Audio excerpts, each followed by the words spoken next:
الحمد للہ رب العالمین والصلاة والسلام علی سید الانبیاء واشرف المرسلین صلی اللہ علیہ وسلم وعلی آلہ واصحابہ اجمعین۔ جو گھڑی ہماری نگاہوں کے سامنے ہے اس میں تقریباً 11 بج کے کچھ نہیں تو 55 یا 56 منٹ ہو رہے ہیں، اور محب گرامی نے کہا کہ 12 بجے پروفیسر صاحب کی گفتگو شروع ہو جائے گی، تو اس کا مطلب یہ ہے کہ میں صرف 4 منٹ میں اپنی گفتگو ختم کروں گا۔ جی، بہرحال کہنے کا مقصد حضرت کے بھی یہ ہے کہ اختصار کے ساتھ جو خیر الکلام ما قل و دل ہو، شارٹ اینڈ سویٹ ہو، وہ پیش کیا جائے۔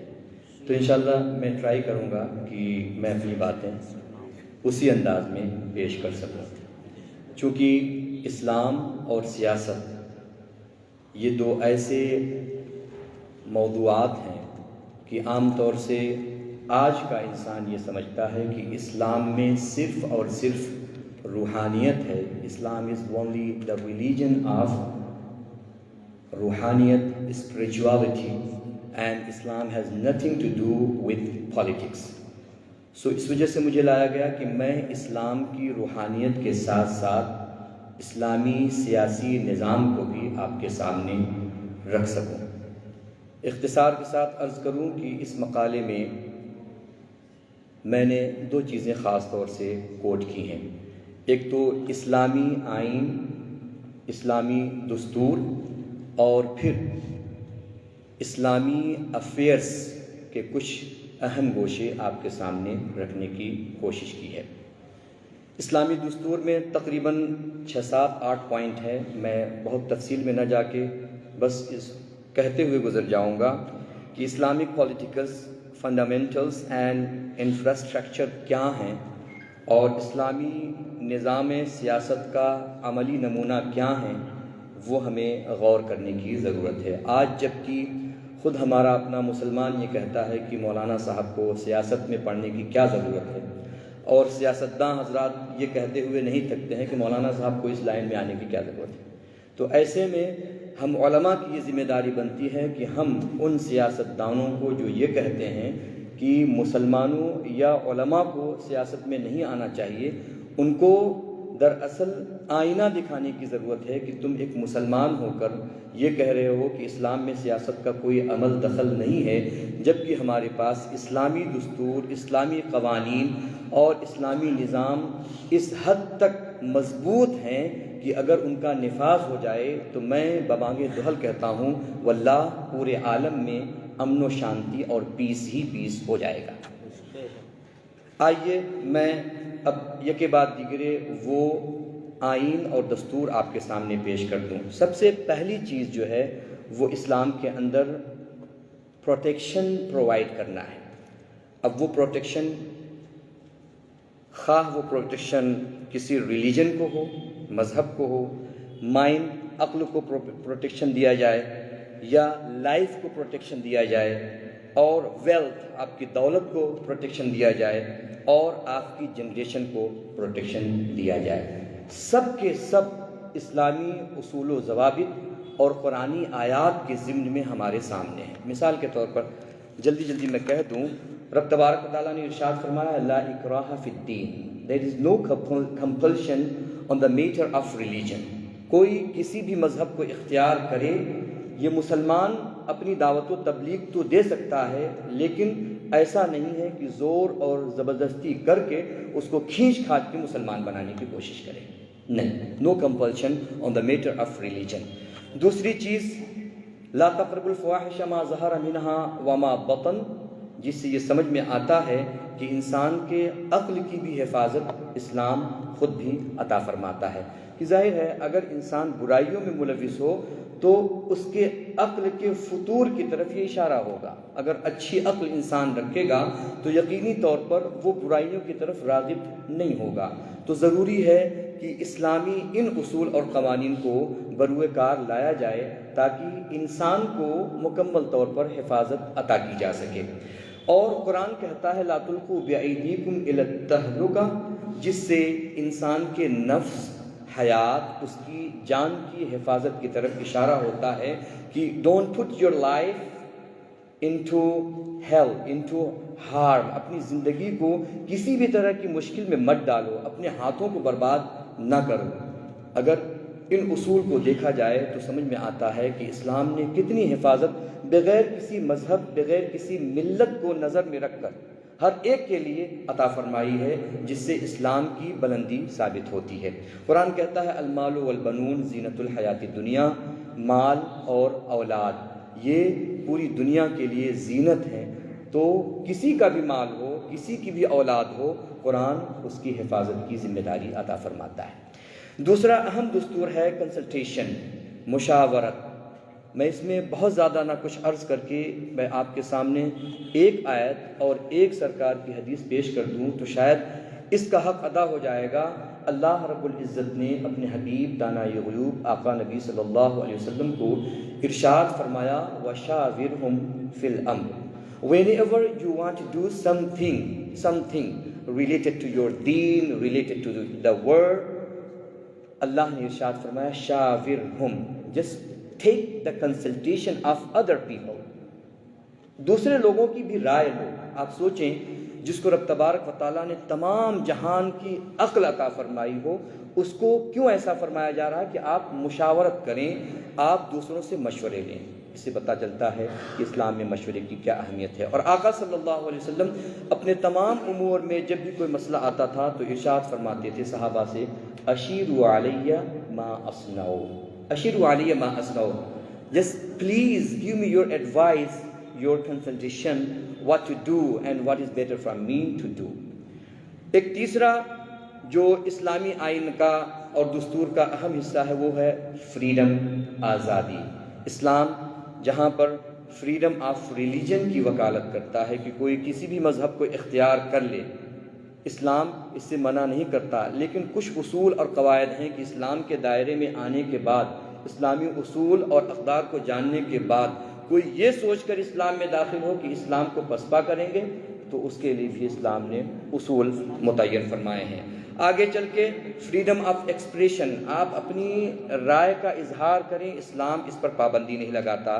Freedom of thinking and education, آپ کوئی بھی تعلیم حاصل کریں جب تک آپ دوسروں کی آزادی پر حملہ نہیں کرتے ہیں، اسلام بالکل آپ کو آزادی کا حق عطا فرماتا ہے۔ چنانچہ رب تبارک و تعالیٰ کے محبوب صلی اللہ علیہ وسلم کی غالباً حدیث کا مفہوم ہے، آپ نے ارشاد فرمایا انت الحر ما دمت لا تضر، you are free unless you harm others freedom۔ تم اس وقت تک آزاد ہو جب تک تم دوسرے کی آزادی پر حملہ نہیں کر رہے ہو۔ آزادی کا حق ہے، لیکن آزادی کے اصول قرآن اور حدیث کے روشنی میں مرتب کیے گئے۔ ایک واقعہ جو اس وقت بتانے کی بہت اشد ضرورت ہے، سیدنا عمر بن خطاب رضی اللہ تعالی عنہ نے یہ چاہا تھا کہ مہر کی اکثر مقدار متعین کر دی جائے۔ ہم میں سے علماء بیٹھے ہیں، بتانے کی ضرورت نہیں ہے کہ اقل مقدار مہر کی تو ہے کہ 10 درہم سے کم نہیں ہونا چاہیے، لیکن زیادہ کتنا ہو اللہ نے اس کو بالکل چھوڑ دیا ہے کہ کفو جیسا ہو، اس طرح کا مہر ہو۔ حضرت عمر نے چاہا کہ اس کو متعین کر دیا جائے 40 اوقیہ یا 200 دینار۔ مسجد میں جب حضرت عمر نے اعلان کیا کہ 40 اوقیہ یا 200 دینار اکثر مہر، یعنی اس سے مہر زیادہ نہیں ہونا چاہیے، تو ایک خاتون پیچھے سے اٹھی اور انہوں نے حضرت عمر سے سوال کیا، اے حضرت عمر آپ کون ہوتے ہیں اللہ کے اصول میں اپنے اصول داخل کرتے ہیں؟ آپ کون ہوتے ہیں؟ اللہ رب العزت نے اس کو چھوڑا ہے تو یہ ہمارا حق ہے کہ ہم کتنا مطالبہ کریں، اور ہمارا حق ہے کہ ہم کس طرح سے اس کو حاصل کریں، آپ اس کو نہ کریں۔ حضرت عمر نے فرمایا انتی اصبتی، you are right in this point of view, تم بالکل صحیح کہہ رہی ہو۔ حضرت عمر نے اپنے آپ کو پیچھے کر لیا، جن کے بارے میں رب تبارک و تعالیٰ کے محبوب نے فرمایا کہ میرا عمر جب چلتا ہے تو شیطان راہیں بدل دیتا ہے، میرا عمر، میرے بعد اگر کوئی نبی ہوتا تو عمر ہوتا، وہ بھی اگر کسی کی آزادی رائے پر یا کسی کی آزادی پر کوئی اصول لا رہے تھے تو اگر دوسرا کوئی کہہ رہا ہے کہ ہماری آزادی پر حملہ ہے تو حضرت عمر اس کو مانتے نظر آ رہے تھے۔ اور اس طرح کے بہت سارے واقعات ہیں، لیکن وقت کی وجہ سے اس کو پیش کرنا مناسب نہیں ابھی۔ اور ایک چوتھا آئین ہے انسانی عزت و تکریم، وہ خواہ مسلمان ہو نان مسلم ہو۔ اسلام نے ہر ایک کی تعظیم اور تکریم کا حکم دیا ہے۔ واللہ بتاتا ہوں، میرے ساتھ خود بھی یہ واقعہ ہوا ہے کہ وہی لوگ جنہوں نے اسلام کو نہ جانے کیا کیا کہا اور کہتے ہیں، جب ہم ان کی عزت کرتے ہیں، ہمارے ساتھ کینیڈا میں اکثر ایسا ہوتا ہے کہ جب ہم ان کی عزت کرتے ہیں تو وہ کہتے ہیں you are presenting Islam in best way, you are presenting Islam in the best way. میں نے کہا کہ اسلام مذہب ہی اس کا ہے کہ وَلَقَدْ كَرَّمْنَا بنی آدم پر عمل کیا جائے۔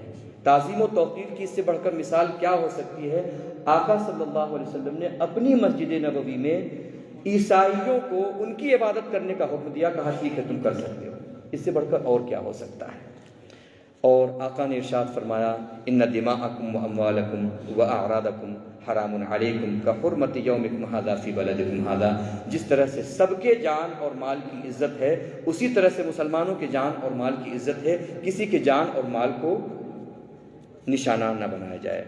جسٹس اور فیئرنیس، عدل و انصاف، یہ ایسی بات ہے، یہ ایسا امر ہے کہ اس پر لاکھ گھنٹے اگر گفتگو کی جائے اسلام کے ضمن میں تو شاید کم ہوگا۔ حضرت عمر کا ایک واقعہ آپ کے سامنے رکھ دوں کہ انہوں نے جب ان کو دعوت دی گئی اور کچھ بڑے بڑے عمراء ان کے ساتھ دعوت کھا رہے تھے تو حضرت عمر نے کہا کہ یہ غلام یہ کیا کر رہے ہیں؟ کہا یہ بعد میں کھائیں گے۔ حضرت عمر کھڑے ہو گئے اور کہا کہ ہم اسلام کا انصاف لے کر آئے ہیں اور آپ لوگ ہی ایسا کر رہے ہو کہ اسلام کو نیچا دکھانے کی کوشش کر رہے ہو۔ اسلامی عدل و انصاف کی بہت ساری مثالیں ہیں۔ ایکولیٹی، مساوات، اللہ رب العزت نے قرآن مقدس میں ارشاد فرمایا یا ایھا الناس انا خلقناکم من ذکر وانثی وجعلناکم شعوبا وقبائل لتعارفوا ان اکرمکم عند اللہ اتقاکم۔ تقوی ہی معیار فضیلت ہے۔ آقا نے فتح مکہ کے موقع پر غالباً فرمایا تھا کہ مسلمان بھی برابر ہیں اور ہر ایک کی جان بھی محفوظ ہے۔ ہاں اگر تمہیں تقوی اختیار کرنا ہے، تقوی اختیار کرو تو فضیلت تمہیں حاصل ہوگی۔ رائٹ آف پولیٹیکل اپوزیشن، اگر کوئی اسلامی سیاست کر رہا ہے تو یہ نہ سوچے کہ نہیں ہم نے جو کہہ دیا تو کہہ دیا، ہماری بات پر بالکل عمل ہوگا۔ نہیں، دوسروں کو، غیروں کو اس کا حق ہے کہ آپ کی رائے پر جرح کر سکیں، جیسا کہ سیدنا عمر فاروق رضی اللہ تعالیٰ عنہ کے ساتھ کیا گیا اور انہوں نے اس کو ایکسیپٹ کیا۔ 1-2 منٹ اور آپ کا لے لوں۔ پولیٹیکل افیئرس آف اسلام، اب ظاہر ہے یہ تو آئین ہے، اب ان آئین کا نفاذ کیسے ہوگا اور کیا کیا وہ جہتیں ہیں اور کیا کیا وہ افیئرس ہیں جن کو اسلام اپلائی کرنے کی کوشش کرتا ہے، اور الحمدللہ ایک زمانے تک جب تک وہ اپلائی ہوا، اپلیکیشن اس کا ہوا، تو اسلام اپنے دور کا سب سے بہتر نظام بن کر سامنے آیا، سب سے بہتر سیاست بن کر سامنے آئی۔ اس میں خاص طور سے رولنگ افیئرس ہے، ایجوکیشنل افیئرس ہے، اکنامیکل افیئرس ہے، جوڈیشیل افیئرس ہے، ہیلتھ افیئرس ہے، ملٹری افیئرس ہے، پبلک افیئرس ہے اینڈ پریچنگ افیئرس ہے، جس میں شؤون حکم، شؤون تعلیم، شؤون اقتصاد، شؤون قضاء، شؤون صحت، شؤون عسکری، شؤون عامہ، شؤون دعوت و تبلیغ ہے۔ اللہ کے رسول نے جو حکومت قائم کی وہ پوری دنیا کی سب سے مثالی حکومت تھی۔ آپ صلی اللہ علیہ وسلم کبھی حضرت معاذ ابن جبل کو یمن بھیج رہے ہیں اور فرما رہے ہیں کیسے فیصلہ کرو گے؟ حضرت معاذ کہتے ہیں حضور آپ کے ارشادات کی روشنی میں فیصلہ کریں گے۔ اس سے بڑھ کر کوئی اور رولر اور حکمراں ہو سکتا ہے کہ اپنے اللہ رب العزت سے حاصل کردہ نظام اور اصول کو قائم کرنے کے لیے پوری دنیا میں اپنے لوگوں کو، اپنے افراد کو پھیلا رہے ہیں۔ یہ سرکار کی رولنگ افیئرس کا معاملہ رہا۔ سرکار نے خود بھی آج کے زمانے میں ہم دیکھتے ہیں فلاں فلاں کا پی اے ہے، اگر ہم دیکھیں تو پاتے ہیں کہ اللہ کے رسول صلی اللہ علیہ وسلم نے بھی حضرت انس ابن مالک کو اپنا پرسنل اسسٹنٹ کے طور پر مقرر کیا تھا۔ حضرت انس خود ہی کہتے ہیں کہ جب کسی کو آنا ہوتا تھا تو مجھ سے پوچھتا تھا کہ سرکار سے مل لوں، سرکار سے وہ پوچھتے تھے سرکار وہ آئے ہیں آپ سے مل لیں، اور پھر حضرت انس آ کے کہتے ہیں ہاں ٹھیک ہے آپ کو ملنے کی اجازت ہے۔ آج جو تصورات ہیں وہ ہمارے آقا صلی اللہ علیہ وسلم نے اس کی بنیادیں رکھی ہیں۔ آپ آ جائیں جلدی کے ساتھ ایجوکیشنل افیئرس میں قرآن میں اللہ رب العزت نے پہلی آیت نازل فرمائی اقرأ بسم ربک الذی خلق، جس سے اسلام کی تعلیمات کی طرف اشارہ ہوتا ہے۔ آقا صلی اللہ علیہ وسلم نے ارشاد فرمایا طلب العلم فریضۃ علی کل مسلم و مسلمہ۔ یہ سارے اصول بتاتے ہیں کہ آقا صلی اللہ علیہ وسلم نے اسلام میں تعلیم کو کتنی اہمیت دی ہے۔ اکنامک افیئر، زکوٰۃ کا پورا نظام اور کس کو کتنا دینا ہے، کب دینا ہے، کس کو نہیں دینا ہے، یہ ساری چیزیں اکنامک افیئرس میں آتی ہیں، جوڈیشیل افیئرس ہے، شؤون قضا ہے، ہیلتھ افیئرس ہے۔ سرکار صلی اللہ علیہ وسلم نے ایک خاتون کو جن کا نام صحابیہ رفیدہ بنت اسلم ہے، ان کو مقرر فرمایا تھا ایک جنگ کے موقع پر، تاکہ وہ مسلمان جو جنگ میں زخمی ہو گئے ہیں ان کا علاج کر سکے۔ آپ سوچیں آج کے زمانے میں وہ چیزیں اپلائی ہو رہی ہیں، لیکن ہم یہ ساری چیزیں سوچے بیٹھے ہیں کہ نہیں ہمارے اسلام میں تو ایسا کچھ ہے ہی نہیں، ہمارے آقا نے اس کے اصول ہمیں عطا فرمایا ہے۔ ملٹری افیئرس، ہم اور آپ میں سے بہت سارے لوگ سوچتے ہیں کہ اسلام میں ملٹری کا کوئی تصور نہیں ہے، لیکن آپ اٹھا کر تاریخ دیکھ لیں، جنگ احد اور جنگ بدر کے میدان میں آقا صلی اللہ علیہ وسلم نے جو سیاسی بصیرت لوگوں کے سامنے، دنیا کے سامنے پیش کی ہے، واللہ اس کے عشر عشیر کو بھی آج پوری دنیا مل کر نہیں پیش کر سکتی ہے، الحمدللہ۔ اور پبلک افیئرس میں خدمت خلق کے جذبے کے ساتھ جو آقا نے اصول ہمیں عطا فرمائے ہیں، اگر اس پر عمل کیا جائے تو یقیناً ہماری زندگی اور آخرت دونوں بہتر ہو سکتی ہے۔ آقا صلی اللہ علیہ وسلم عام لوگوں کا کتنا خیال رکھتے تھے، یہ آخری بات ہے، اس پر میں اپنی بات ختم کر دوں گا۔ ایک صحابیہ، ایک خاتون مسجد نبوی شریف میں خدمت خلق کے جذبے کے ساتھ جھاڑو لگایا کرتی تھیں، ان کا انتقال ہو گیا۔ کسی نے یہ سوچ کر کہ یہ خاتون تو عام خاتون تھی، ان کا ذکر کیوں سرکار سے کیا جائے؟ دو چند دن کے بعد آقا صلی اللہ علیہ وسلم نے خود ہی پوچھا ویئر شی از گون، وہ کہاں گئی، وہ دکھ نہیں رہی ہیں۔ کسی نے بتایا حضور ان کا تو انتقال ہو گیا۔ اللہ اکبر! آقا صلی اللہ علیہ وسلم جو تمام نبیوں کے سردار ہیں، وہ آ کر کہتے ہیں کہ تم نے مجھے بتایا تک نہیں، اور آقا صلی اللہ علیہ وسلم ان کی قبر پر جا کر ان کے لیے دعائے مغفرت کر رہے ہیں۔ آپ سوچیں عام لوگوں کے ساتھ آج ہمارا برتاؤ کیسا ہے۔ اگر ہم نے ان اسلامی اصول اور ضوابط کو اپنی نگاہ میں رکھا تو یقیناً اللہ کے فضل سے یہ امید ہے، بلکہ امید قوی ہے کہ اسلامی نظام کے سائے میں اگر ہم آ جائیں اور دنیا آ جائے تو امن و شانتی، پیس، ایکوالٹی انشاءاللہ ہمارے درمیان جنم لے گی۔ رب تبارک و تعالیٰ کی بارگاہ میں دعا ہے، رب تبارک و تعالیٰ ہم سب کو نیک عمل کی توفیق عطا فرمائے۔ کہنے سننے میں کوئی خطا ہوئی ہو تو رب تبارک و تعالیٰ ہمیں بھی آپ کو بھی معاف فرمائے، اور کہنے سننے سے زیادہ